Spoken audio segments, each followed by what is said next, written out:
Drive ignition. This is Actar's Reviews, from anime to figures and beyond.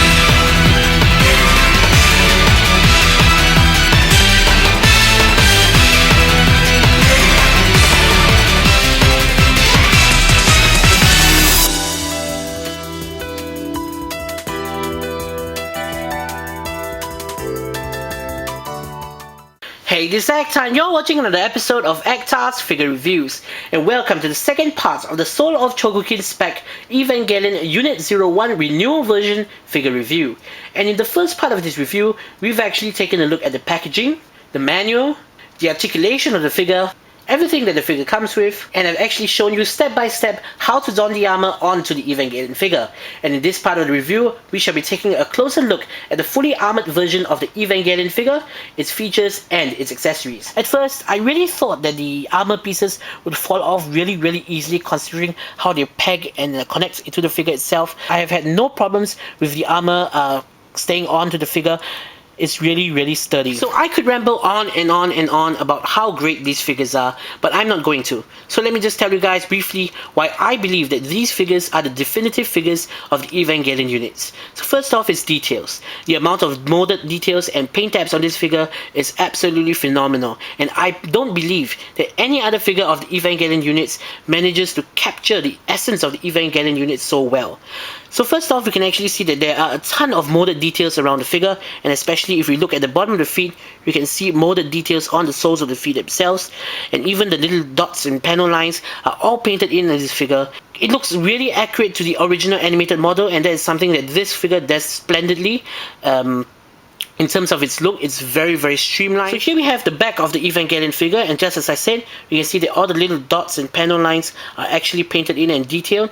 We can see the spine of the Evangelion figure, and just to reiterate, there are actually 3 waist joints over here that allow you to recreate any dynamic pose you see in the series. So in terms of articulation, I was pleasantly surprised to find out that the armored version of the Evangelion unit retains and keeps all of the articulation from the naked AFR body, and that can be seen in my previous video.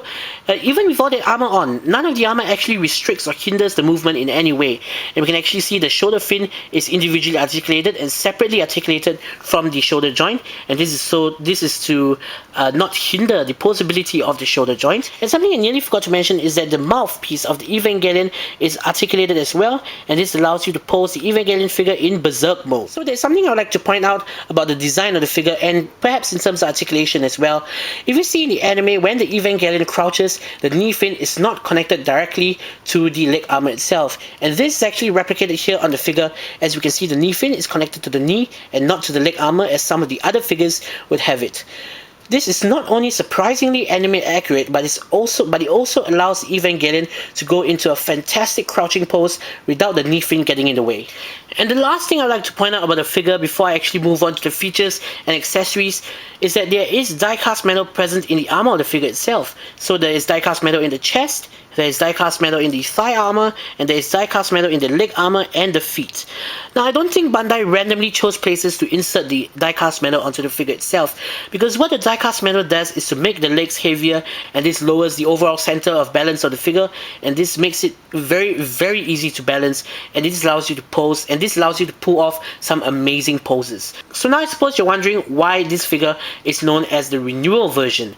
Well, the first figure of the Soul of Chogokin SPEC line was the original Evangelion Unit 01 figure, and because there was the first one in the line, there were a ton of flaws and a ton of improvements that could be made. And one of the main flaws of the original figure was a lack of a proper neck joint that will allow you to pull off the signature berserk pose of the Evangelion Unit 01.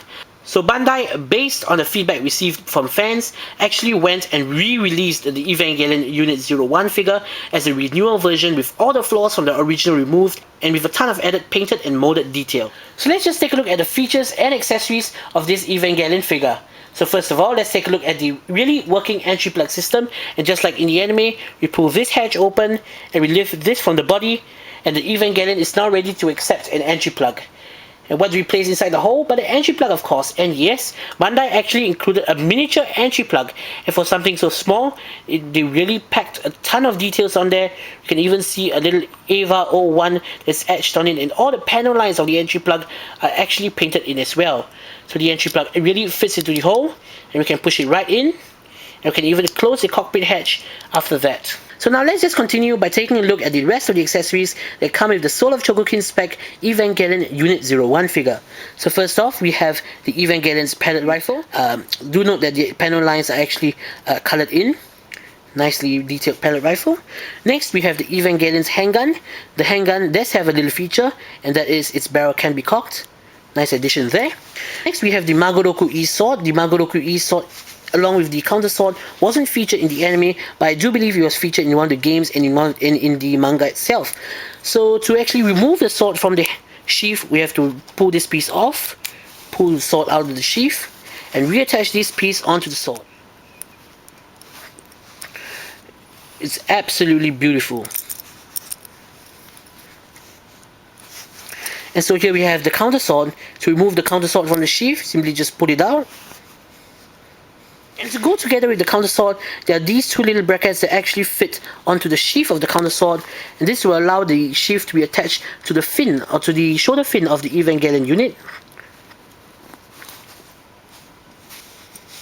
Two shoulder pads that lack the Evangelion's signature shoulder fin is supplied as well, and these two are actually for use with the positron rifle that comes with the Evangelion Unit 02 Soul of Chogokin SPEC figure.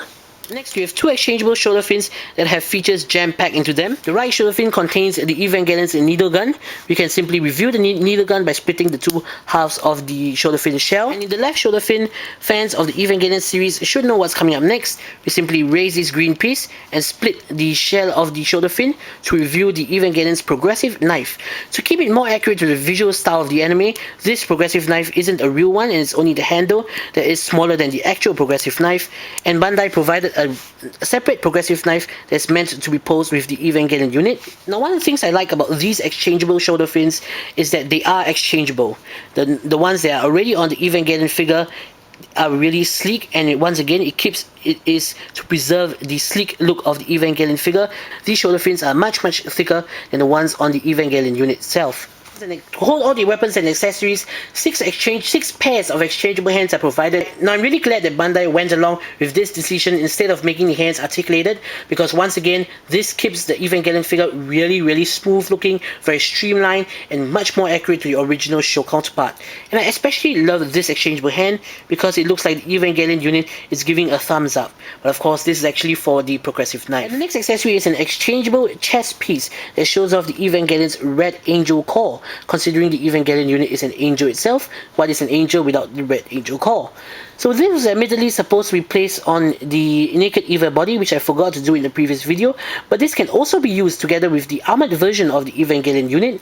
All you have to do is simply remove the chest armor, exchange this chest plate, remove this black piece that's attached to the chest armor, and replace the chest armor to have the armored version of the Evangelion figure bear its Red Angel core.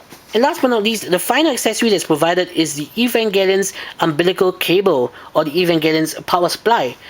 It's pretty nicely detailed as well. As you can see, we have a molded arrow here, and the cord is actually made of a flexible plastic material, unlike the bendable wire that the Revoltech figures come with. So to plug in the power supply to the Evangelion unit, we simply line up these 3 pegs into these 3 holes and just peg it in. So all in all, these figures have everything going for them.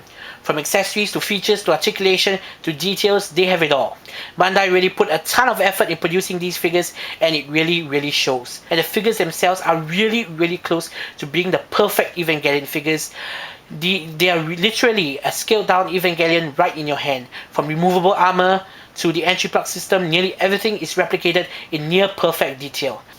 And at the price of 6,000 yen, that is a really low price in my opinion for figures of this quality.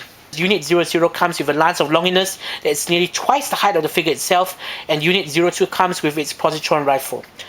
In terms of size comparison, the Soul of Chogokin Evangelion figures are about a third taller than the Nintendo DS Lite. So if you're a fan of the series, fan of Evangelion, or fan of mecha in general, don't cheat yourself by getting other figures such as the original Soul of Chogokin ones or the Revoltech ones. And although those really are great in their own right, these figures are, once again, let me say, the definitive figures of the Evangelion units. So this is Acta saying, see you guys in the next episode.